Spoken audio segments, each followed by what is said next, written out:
Oh, so this is the format we're using now?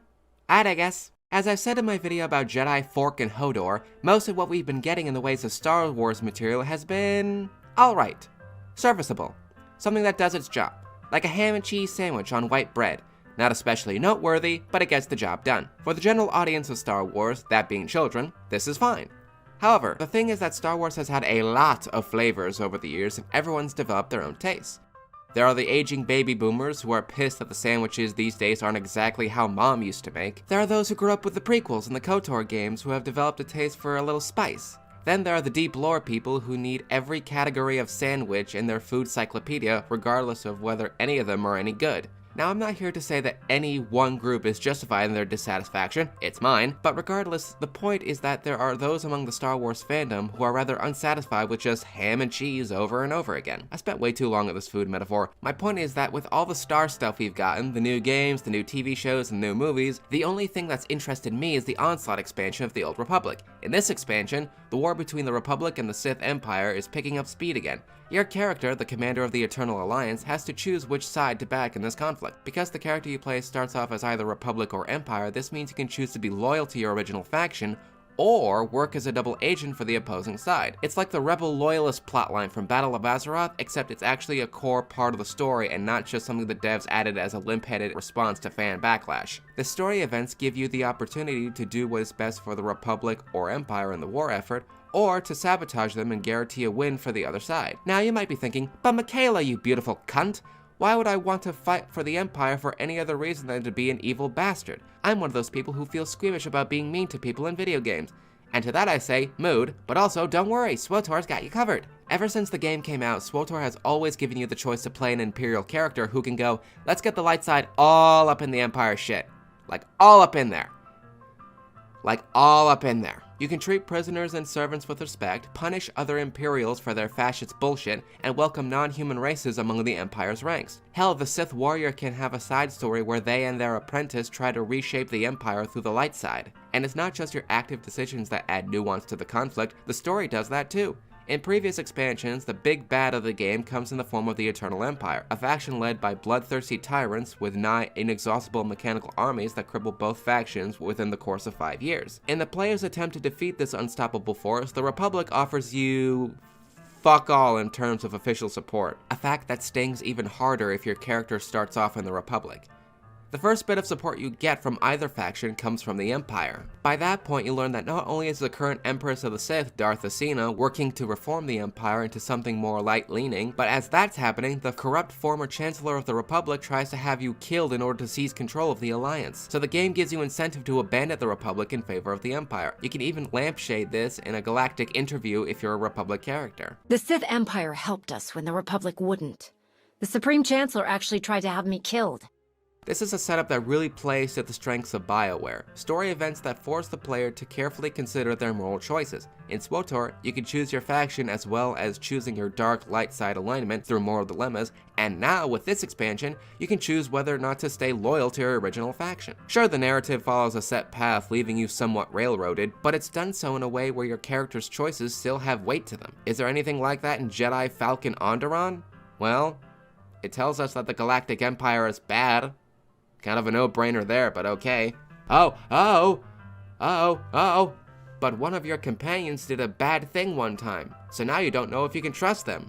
Nuance! So yeah, Fork and Ossus is more or less what I thought it was gonna be. A rehash of Rebels with the Dark Souls meets Naughty Dog gameplay we've been getting the past few years. It's also kinda like Rogue One, where it tries to have moral ambiguity amongst its cast despite the fact that the villains are actually very evil and need to be stopped. I don't know who keeps thinking black and gray morality was a good story idea, but it would be very nice of them to just stop having bad ideas. Like, seriously, the main character arc that Mr. Bland-ass white bread protagonist has is feeling like trying to do the good thing just keeps making bad shit happen, so he just decides to stop doing anything. Now, ordinarily this kind of theme would actually make me angry, but I understand the reason this game has that implicit lesson. These heroes can't do anything to help bring down the Empire because they're not in the movies. Seriously, if this story took place in a different era, the characters might have actually been engaging and the story would have been more satisfying. Have a story about a Padawan who was disillusioned by the Jedi Order after the death of his master and the PTSD that followed, and another disillusioned Jedi needing his help recovering an important artifact away from the Sith before it can be used to destroy the Republic. You can have your twists and turns, you can explore what it's like to be Force sensitive and also a trauma survivor, you can have your moral ambiguity, but most importantly, you can have an actually satisfying ending that's not, let's just not do anything. Like, this game's story has good ideas, but those ideas are throttled by the movies it's caught between, and as such, don't have satisfying endings. Near the end, after the final boss, there's a bit where your companion has a heart-to-heart with the Padawan she gave up to the Empire, and it has the makings of an emotionally gripping scene, and then, oh, hi, Annie. Fancy meeting you here. How's the what? Just like in Rogue One, Vader shows up at the last minute to remind us that, yes, this takes place before A New Hope, so what happens here ultimately doesn't matter. You know, in a series of movies where one is ultimately the chosen one, the friend of the chosen one, or cannon fodder, making stories about the cannon fodder being said cannon fodder isn't the key to shaking things up. That's the biggest problem with a lot of the Disney stuff these days, is that it's so restrictive.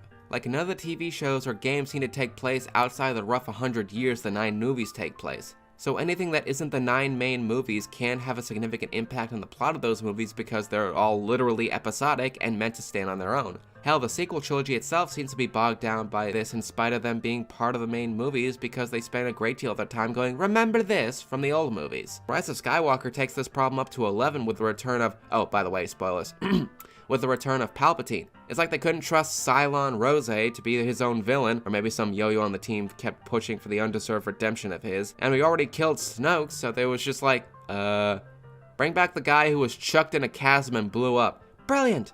And let's make him Rey's grandfather. Genius! Doing the I am your father twist is even better the second time around. And let's give him a powerful fleet of warships that come from nowhere and have his true goal to be to possess Rey's butt. Wait, this sounds familiar. Then there's that weird Force dyad business, the fact that Palpy made Snoke, the Knights of Ren amounting to nothing, that shit with the dagger, and yeah, this is a problem with the new trilogy, lore dumps that aren't fully explored because we need time for other lore dumps. The only new thing that amounts to much in the story is the Force healing thing that, hey, wait a minute! There's a Jedi technique that can heal people? So much so that it can bring people back to life? Why the hell did no one teach this technique to Anakin in Revenge of the Sith? I feel like teaching him a light-sided technique to keep people he cared about from dying might have saved everyone a lot of trouble. You can't tell me that this isn't an ability the Jedi had at the height of their power. Leia taught this to Rey and she didn't even complete her training back in the day. Holy shit, this movie is so desperate to ignore the prequel's existence that they created a plot hole for another movie. I have no words. Actually, no, I can't even call it prequel erasure, because Hayden Christensen, Samuel L. Jackson, and Ewan McGregor are all in the movie. They're disembodied voices, yes, but they're still in the movie with new dialogue, and they keep talking about the Sith, which was not a word before the prequels. So it's like they keep dipping their toes in stuff from the prequels, but they're afraid of just diving right in, as if doing so would just give the audience Jar Jar flashbacks. Side note, Jar Jar did nothing wrong, and I'll slap anyone who disagrees. Like, for fuck's sake, there's a new Separatist union during the time of the new trilogy. Oh yeah, remember the Separatists from the Clone Wars? They're back. Well, not them specifically, because, you know, Anakin took care of that. But there's still a presence during the Resistance versus New Order story. Of course, you'd be forgiven for assuming otherwise, as the proof of their existence is solely in supplementary material that the movies do literally nothing with, because we can't acknowledge that the Clone Wars happened, even though everyone loved the Clone Wars, because what if they remembered Jar Jar? Oh, horror! They had an entire third faction to do something with for this trilogy, but decided to do fuck all with it. This is something that could have worked alongside the Canto Bight scene in The Last Jedi. Why is this trilogy just dripping with unused potential? This problem could have easily been avoided if they just made a series in a different era of the galaxy, which shouldn't have been hard because you have roughly 2,000 years of history to choose from. Of course, they're not gonna do that because, again, Disney isn't about anything that isn't a safe investment. Sure, we're supposedly getting a KOTOR movie at some point, but the odds of that movie covering anything that wasn't just the OT retread of the first game is pretty fucking slim because, as established, Bob Iger won't bother with it, despite having more than enough money that taking the risk wouldn't even put a dent in their income. Oh yeah, I probably should mention, Bob Iger is the current CEO of Disney at the time of this video. He has been all about safe investments that are guaranteed to succeed. You notice how so many of the MCU movies have been rather homogenous in tone with a lot of quipping and pro-US military imagery? Or how there are so many live-action remakes of classic Disney movies that are guaranteed to make money purely from exploiting nostalgia? Yeah, it's all the same basic principle. New trilogy is just a Disneyfied version of the old trilogy because it's easy money. Best we can do is hope for a change in management before the next set of movies. And for fuck's sakes, when that happens, can we please get a halfway decent lightsaber fight in the next movie? I know everyone was like, the prequels lightsaber fights were over choreographed and didn't have any tension. And even if there was any validity in that claim, the solution isn't to fucking pendulum swing into a fighting style that is literally just wide swings and heavy cleaves, like the damn sword made of light weighs 80 fucking pounds. The only thing in the Disney canon that is especially unique is The Mandalorian, but literally the only noteworthy thing in that show is Baby Yoda, and because he's non-verbal, all I have to do is look up GIFs of him online and get the same experience without membership costs. Then again, there's also Gina Carano as Cara Dune, who is just... oh, yes.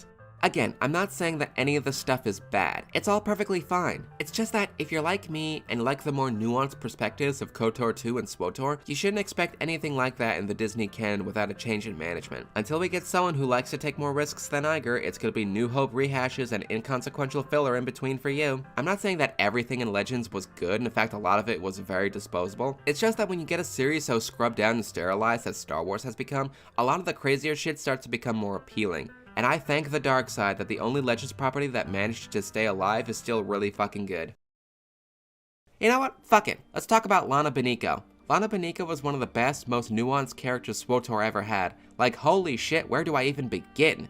She's one of the most subversive takes of a Sith character in quite a while. Whereas in other stories, the depth given to Sith characters was tragedy or general angst, here it's pragmatism. If there were a word to describe Lana, it's pragmatic.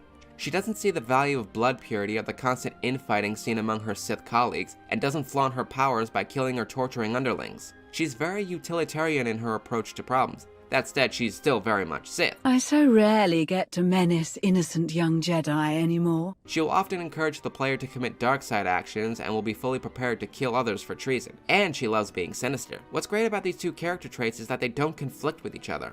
Oftentimes, the dark side option she encourages the player to take is to just not try to save absolutely everyone, taking caution when allying with factions that are untrustworthy, which I know sounds like glass houses for Sith, but bear with me here, or just wanting to make sure that traitors see justice for their crimes. She's definitely ruthless, but never impractically so. Of course, this all just plays into what is perhaps the most interesting thing about Lana, her relationship with the Outlander.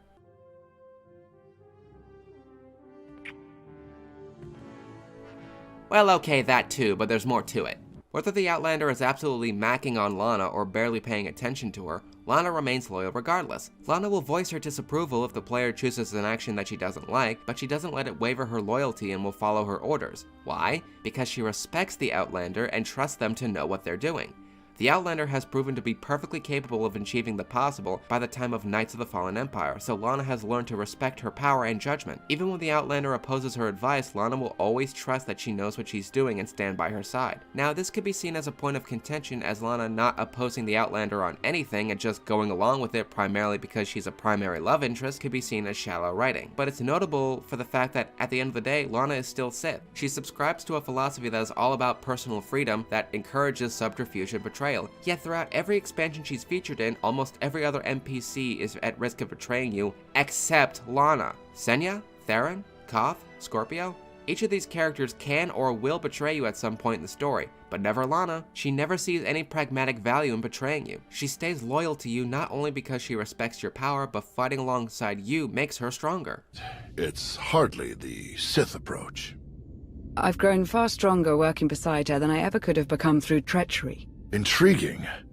I suppose the Sith code never specifically calls for the usurpation of the master by the apprentice. Lana still does Sithy things like spy and deceive people, but you are always in on it. She never attempts to deceive or betray you. She deceives and betrays other people for you, which honestly is just the pinnacle of romance. This is the kind of nuance in characters like Lana. Someone who isn't above fighting dirty, but are also pragmatic and respecting of power, which tie together to form a powerful bond to the player that can be described as fiercely loyal, perhaps to a fault. Contrast this with Darth Ross, whose entire shtick is, I killed countless people, including my fellow Jedi, my own father, and several planets worth of helpless populaces, which is nothing to say about how I've attempted to kill, torture, and gaslight this one girl, but have you ever stopped to consider the fact that I am sad? So yeah, in case I haven't made this abundantly clear by this point, SWTOR is currently my favorite piece of Star Wars content, and while I'm glad that I have it, it does sadden me that most of what we've been getting besides that are just more versions of A New Hope, especially when this was a franchise that loved to go hog wild with different ideas back in the day. I'm sure this will change eventually, I just hope I'm not collecting social security checks before it does. On the day that finally does change, however, my hopes for the new movies include proper LGBT representation, a plot that's a little more involved than just plucky underdogs versus big bad fascists, and some actually good lightsaber fights. Everything else I'll try to remain flexible on.